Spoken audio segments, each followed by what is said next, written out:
មនុស្សខឹងច្រើនជាមនុស្សល្ងង់ព្រោះចូលចិត្តដុតខ្លួនឯងស្រឡាញ់ខ្លាំងពេលព្រាត់ទុកក៏ខ្លាំងដែរធ្វើជាមនុស្សទឹកកុំធ្វើជាមនុស្សភ្លើងកុំសន្សំរឿងក្តៅក្រហាយពេកខួរក្បាលអ្នកមិនមានជាធំសម្រាប់ទេ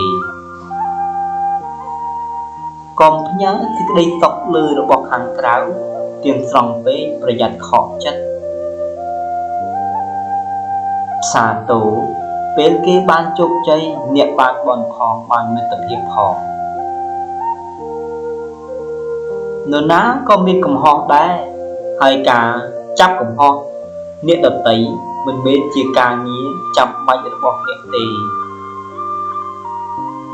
គ្មាននរណាបានជោគជ័យដោយខ្វះការតស៊ូឡើយទឹកចិត្តមេត្តាធ្វើឲ្យចិត្តអ្នកត្រជាក់មុនគេភ្លើងតែងក្តៅជីវិតតែងមានបញ្ហាគ្មាននរណាជារួចទេឆ្នៃខួរក្បាលអ្នកឲ្យคล้ายជាសួនផ្កាទម្លាប់គិតរឿងល្អកុំពូកែទឹកពេកលំបាកតែខ្លួនឯង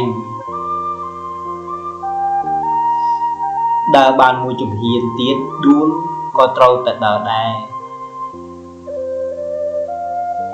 និយាយតិចប្រសើរជាងនិយាយច្រើនតែអត់បានការក្រទ្រព្យនាំឲ្យលំបាកក្រគុណធម៌នាំឲ្យកើតទុក្ខ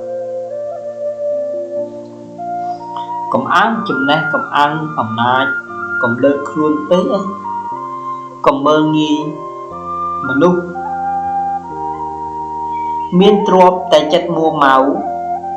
ក្តៅក្រហាយមិនប្រសើរឡើយអ្នកមិនអាចបង្ខំពងមាន់ឲ្យញាស់មុនពេលកំណត់បានទេរៀនរងចាំ